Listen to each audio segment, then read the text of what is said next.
Welcome to Young Patriots, the heartbeat of African resistance. Do people know that when France was experimenting with its first atomic bomb, it was black soldiers they put next to it in the lethal radius to see the effect? Let's bring out the archives. Everything they used against Africa. It's terrible. So, all this needs to be communicated so that young Africans understand, because there are still many asleep who continue to communicate for the imperialists. So, Africans are not capable of developing anything. Africans are not capable of inventing, of innovating, of taking initiatives. That's what we are fighting against. And as long as they continue to see Africans like that, as subhumans who are not capable of thinking, who are not capable of innovating, capable of inventing, we can never be friends. Times have changed. So, it's the very vision they have of black people. They have to stop that, because by treating us like that, it's as if they see black people as subhumans. And that's dangerous. Africa is not just fighting oppression and terrorism. Africa is battling an entrenched system of imperialism designed to keep the continent weak, divided, and dependent. In a gripping interview on RT while in Russia, Captain Ibrahim Traoré fiercely laid bare how foreign powers fuel chaos under the guise of counter-terrorism, using sophisticated tactics and covert support to destabilize African nations. But this isn't a story of victimhood. It's a call to arms. A call for Africans to wake up, organize, and fight back not only with weapons, but with unity, self-reliance, and truth. This interview wouldn't only showcase the bravery of this young leader, you will also get to experience how super intelligent he is. The road to full liberation is long, but leaders like Traoré are proving that the fight has begun. And this time, Africa isn't backing down. Remember to subscribe for more updates. This is Uplifting Africa. Let's talk a little about security. What is the security situation currently in your country and in the region? In the region, as you know, the security situation, we are trying to evolve on the battlefield. That's the first thing, because there are several factors at play. On the battlefield, there is progress. If we compare 2023 to today, we have been able to recover many areas that we have pacified. Nevertheless, the enemy is also reinforcing itself. There are many foreign fighters joining the ranks of the terrorists. Can you clarify what you're talking about? Yes, the terrorists are reinforced by many foreign fighters who come from elsewhere, who are not Burkinabe.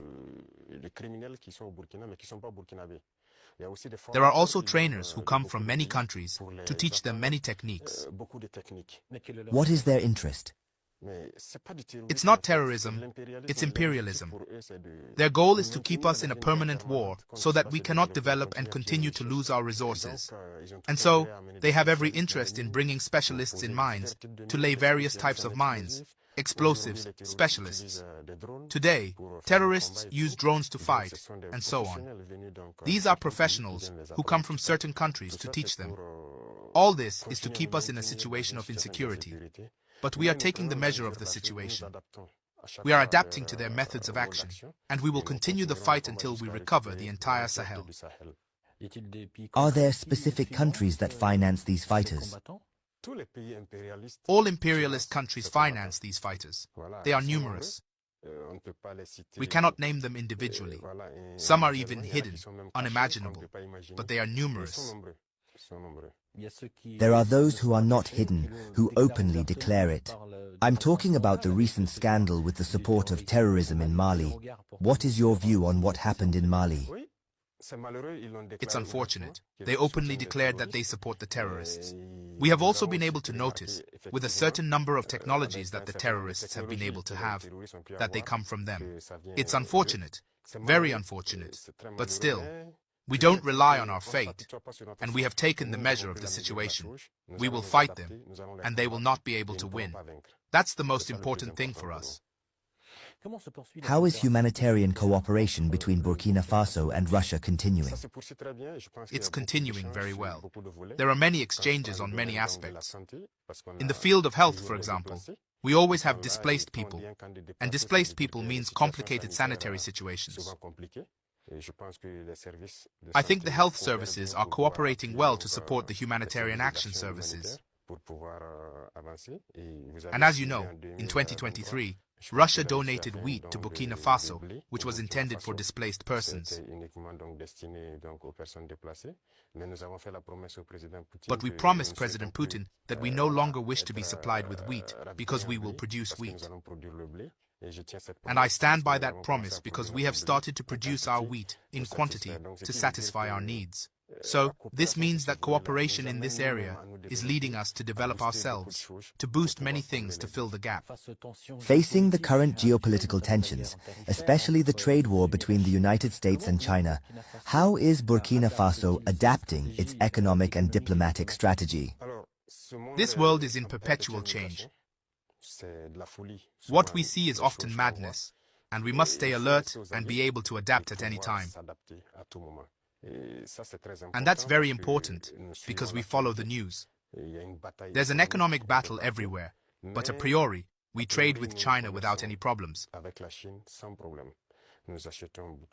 We buy a lot of things from China, and the Chinese also buy a lot of things from us. There are Chinese companies that are setting up in our country, despite the fact that people have tried to denigrate Burkina Faso. It's the same with Russia, currently. So, we are trying to collaborate better with all the countries that are fighting for their economic independence today, because it's a form of oppression by imperialism. Those who are oppressed must unite to face this hegemony. So, a priori, we are adapting to this whole situation. We bring you raw, unfiltered updates on Ibrahim Traoré, president of Burkina Faso, the man challenging the global system. If you believe in truth, power, and a rising Africa, this is your home. Subscribe now. Stand tall. Stay woke. Young patriots, where revolution lives.